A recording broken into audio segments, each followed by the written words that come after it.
Salam sejahtera, terima kasih karena bersama dengan saya di Nazilin Unity Channel.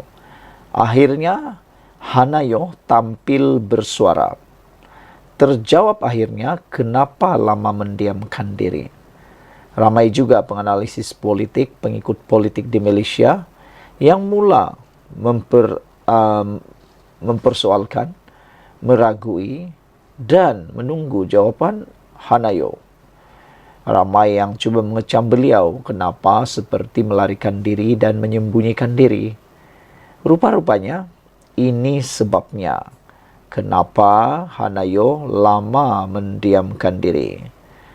Selepas hampir seminggu berdiam diri, Menteri Belia dan Sukan Hanayo akhirnya tampil bersuara mengenai isu yang melanda beliau dan suami. Selepas syarikat suaminya dilibatkan dalam projek pengangkutan di Selangor. Hana dalam satu hantaran di Instagram berkata, beliau mengalu-alukan siasatan dibuat Suruhanjaya Pencegahan Rasuah Malaysia SPRM berkenan pemberian kontrak projek rintis Demand Responsive Transit DRT kepada Asia Mobility Teknologi Sdn Bhd, yaitu syarikat milik suaminya.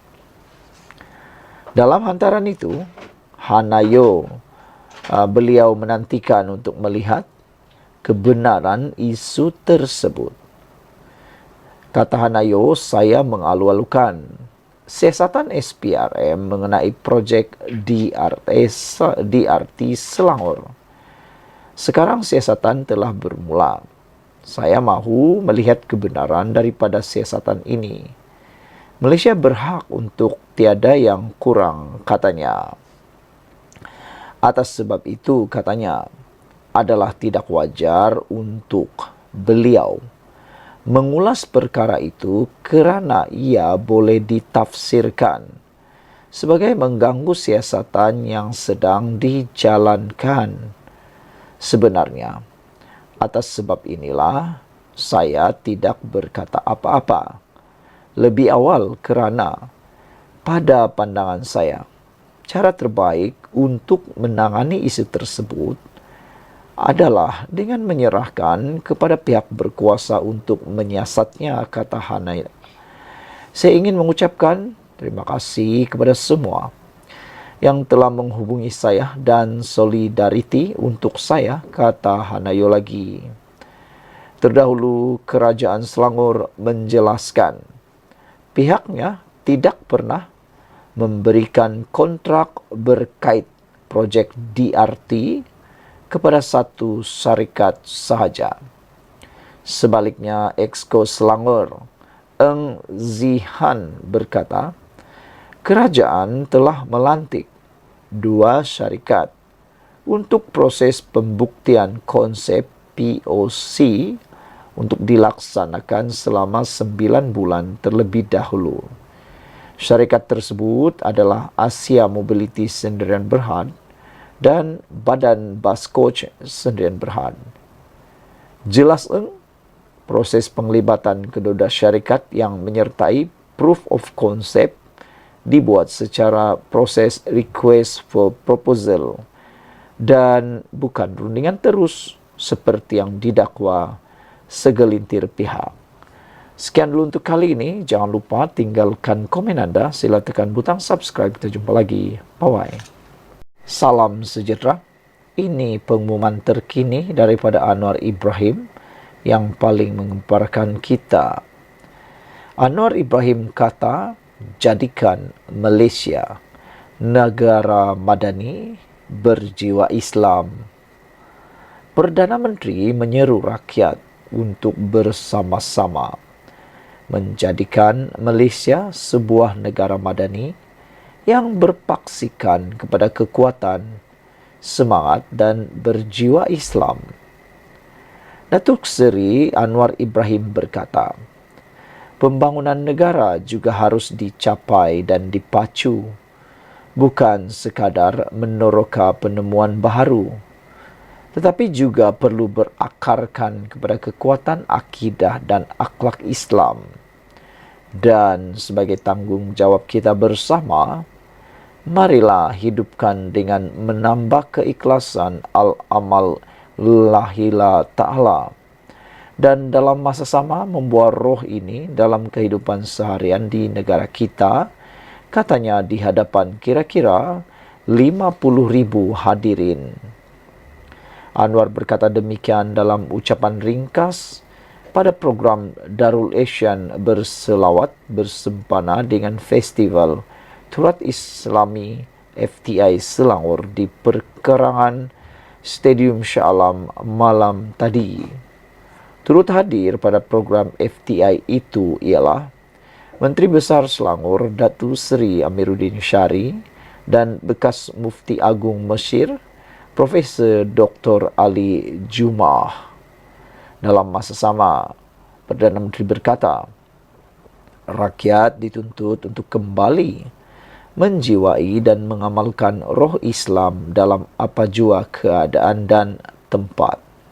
Anwar berkata, usaha itu harus terpancar daripada hati nurani yang ikhlas sama ada di rumah, sekolah, pejabat, atau ketika menjalankan tugas di kementerian atau selaku pegawai kerajaan.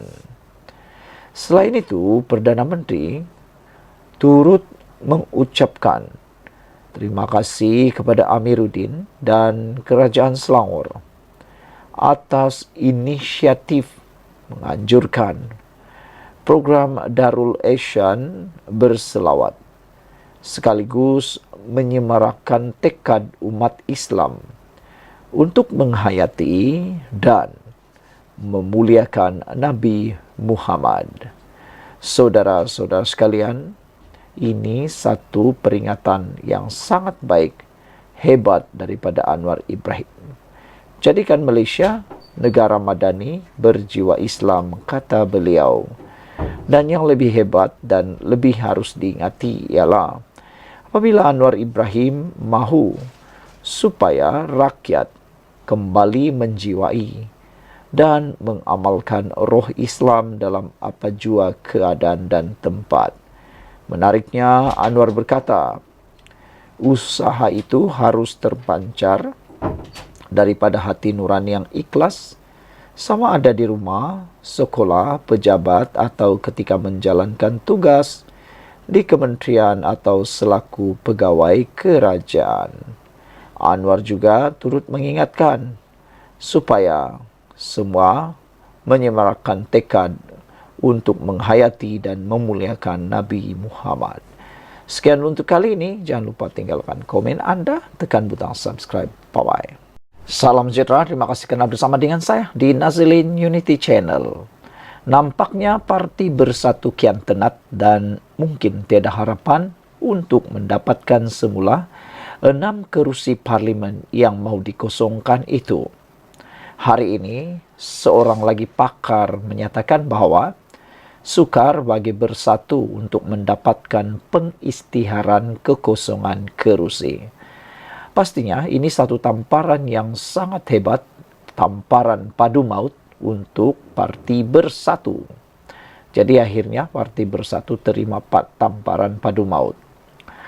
Parti Pribumi Bersatu Malaysia Bersatu dilihat sukar untuk menyatakan 6 kerusi parlimen dan 1 kerusi Dewan Undangan Negeri DUN adalah kosong selepas 6 ahli parlimen dan seorang adun digugurkan keahlian kerana gagal memberi jawapan berkaitan surat arahan bertulis Majlis Pimpinan Tertinggi MPT untuk menzahirkan ikrar taat setia kepada parti itu. Pensyarah Pusat Perdana Fakulti Teknologi dan Informatik Razak Universiti Teknologi Malaysia UTM, Profesor Madya, Dr. Mazlan Ali berkata, ini kerana isu 6 ahli parlimen dan seorang adun itu membabitkan aspek perundangan dan teknikal yang tidak jelas. Saya pikir ia berkait dengan undang-undang, sebab tidak jelas sekarang ini. Adakah ahli parlimen dan seorang adun itu gugur? Pertama, perkara 49 dalam kurungan E, akta anti lompat parti itu ada kelompangan dan tidak begitu jelas.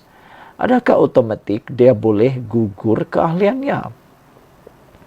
Ini karena pindahan yang dibuat oleh Bersatu itu agak lewat. Ada isu retrospektif di situ.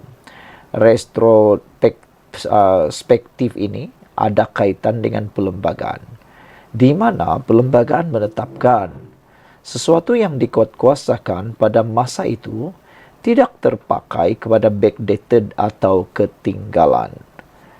Mereka, 6 ahli parlimen dan seorang adun ini keluar sebelum perlembagaan Bersatu dipindah, katanya, kepada harian Metro hari ini. Mazlan turut mempersoalkan adakah perkara yang dilakukan Bersatu kepada 6 ahli parlimen dan seorang adun itu terpakai kerana pindahan perlembagaan parti itu dibuat selepas mereka menyatakan sokongan kepada Perdana Menteri Datuk Seri Anwar Ibrahim.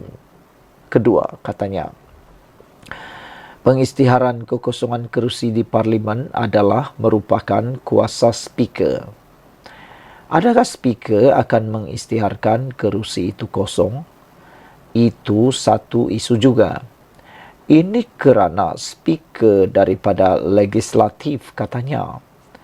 Mazlan berkata, sekiranya Bersatu mahu membawa isu 6 ahli parlimen dan seorang adun itu ke mahkamah bagi membolehkan kekosongan kerusi dilakukan, ia akan membawa kepada masa perbicaraan yang lama. Katakanlah, Mahkamah Tinggi putuskan mereka gugur selepas setahun setengah. Ia ada proses di Mahkamah Rayuan pula. Mungkin memakan masa 8 bulan. Kemudian, Mahkamah Rayuan kata kosong pula dan ada satu lagi, Mahkamah Persekutuan. Perkara ini akan ambil masa beberapa tahun. Selepas 3 tahun usia parlimen, kalau betul gugur, dia tidak boleh ada pilihan raya. Bersatu tak akan dapat kerusi itu. Dan kerajaan persekutuan mungkin akan melantik 6 ahli parlimen itu menjadi penyelaras di kawasan itu. Di situ, katanya. Saudara-saudara sekalian, penjelasan yang cukup jelas ini memberitahu kita bahawa susah atau sukar sebenarnya Bersatu untuk mendapatkan pengisytiharan kekosongan kerusi itu. Jadi secara tidak langsung, bolehlah kata kerusi ini masih kekal selama-lamanya untuk mereka 6 orang. Sekian dulu untuk kali ini. Jangan lupa tinggalkan komen Anda. Ikuti terus ulasan selepas ini. Salam sejahtera. Satu lagi isu yang menarik hari ini tentang pembangkang salah guna isu kampung Sri Makmur demi rebut jawatan parti. Oh, rupanya ini sebabnya pembangkang menggunakan isu kampung Sri Makmur yang sedang hangat di Selangor. Rupa-rupanya demi rebut jawatan parti. Malang sekali. Berjuang bukan untuk rakyat, tapi rupa-rupanya demi rebut jawatan parti. Setiausaha politik Menteri Besar Selangor, Rahim Ahmad Kasdi, amat kesal dengan tindakan beberapa pemimpin pembangkang yang ketagih politik dan menyalahgunakan isu kampung Sri Makmur Gombak demi merebut jawatan timbalan presiden dalam pemilihan parti. Pandainya mencari isu, pandainya mencari ruang untuk nak dapat satu-satu jawatan. Hanya menggunakan isu ini untuk lebih populis, seakan-akan dialah hero dan pahlawan. Rupa-rupanya hanya menunggang.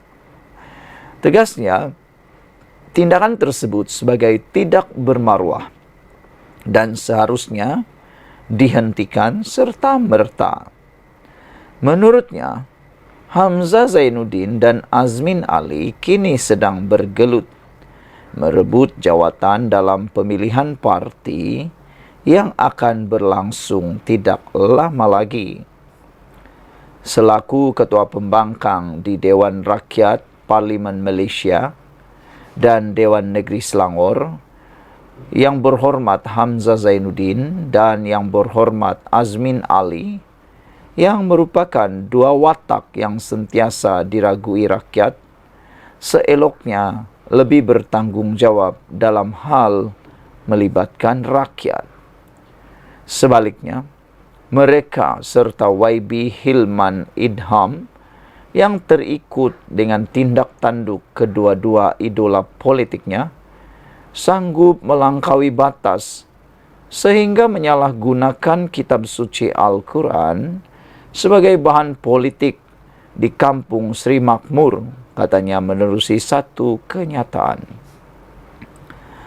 Beliau menjelaskan, perkara berkaitan Kampung Sri Makmur bermula sejak tahun 2006 apabila kerajaan negeri ketika itu telah menawarkan rumah kepada penduduk setinggan yang menduduki tanah milik kerajaan. Katanya, tawaran dibuat berdasarkan bancian penduduk setinggan asal yang dilaksanakan pada tahun 2006 oleh Majlis Perbandaran Selayang MPS bersama pejabat daerah dan Tanah Gombak PDTG.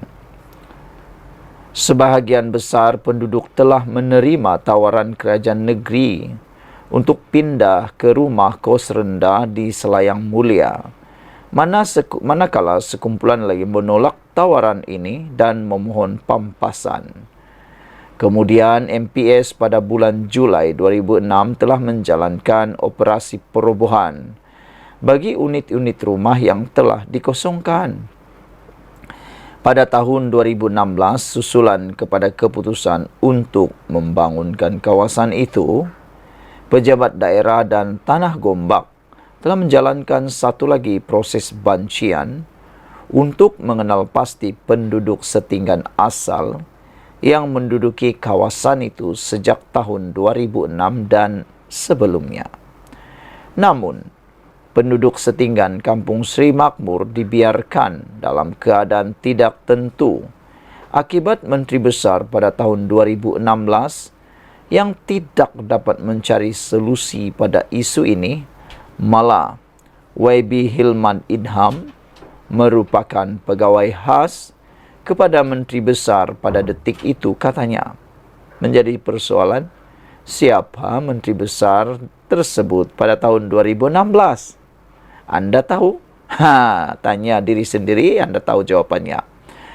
Rahim menjelaskan, semasa pentadbiran baharu mengambil alih pada tahun 2018, kerajaan negeri memutuskan bahawa kawasan itu harus dibangunkan secara tersusun dan Perbadanan Kemajuan Negeri Selangor PKNS telah mengambil langkah dengan menjual tanah ini kepada Rex Point Resources Sdn Bhd pada September 2020.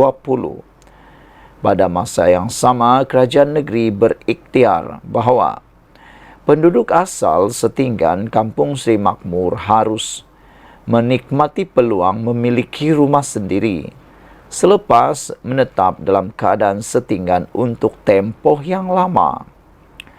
Oleh yang demikian, Yang Amat Berhormat Datuk Menteri Besar telah mengarahkan supaya Majlis Perbandaran Selayang, pejabat daerah dan Tanah Gombak serta PKNS menyemak semula senarai bancian tahun 2006 dan 2016 dan mengesahkan senarai ini supaya dapat mengenal pasti penduduk setinggan asal Kampung Sri Makmur agar dapat mengelakkan mana-mana pihak mengambil kesempatan ke atas proses ini.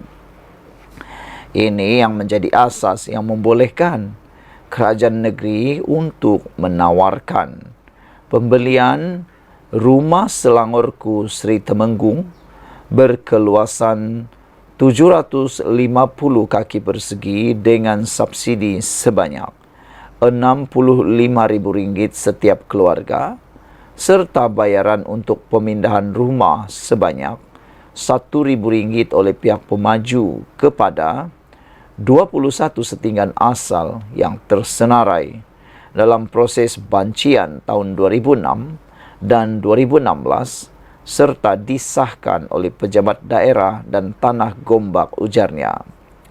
Seterusnya, Lembaga Perumahan dan Hartanah Selangor LPHS telah mengeluarkan surat tawaran rumah Selangorku pada 21 Mei 2024 dan tawaran ini diedarkan oleh pihak pemaju kepada 21 setinggan asal yang disahkan.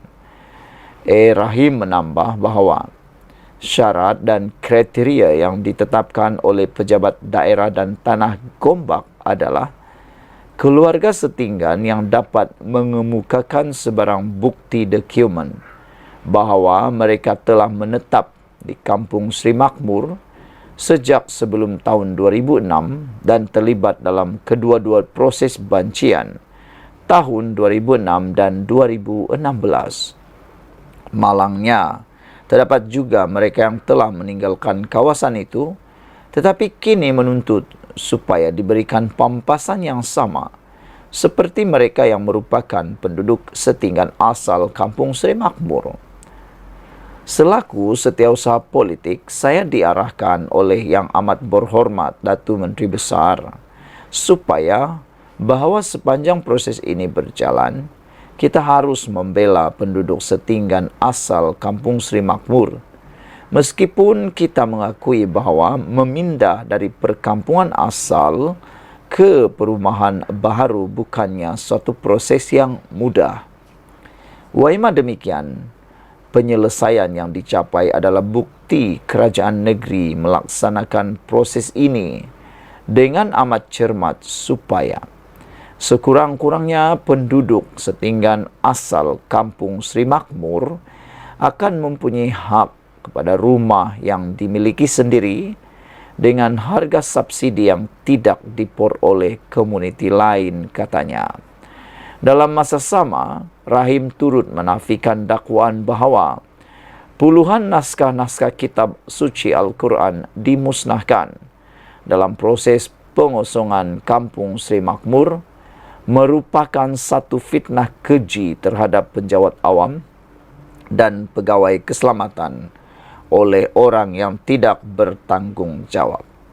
Saya amat kesal dengan tindakan beberapa pemimpin yang ketagih politik dan menyalahgunakan isu ini semata-mata sebagai gelanggang kempen yang ingin merebut jawatan timbalan presiden dalam pemilihan parti yang akhirnya tidak akan membawa manfaat kepada rakyat tambahnya lagi. Sekian untuk kali ini. Jangan lupa tinggalkan komen anda, tekan butang subscribe. Kita jumpa lagi. Bye-bye.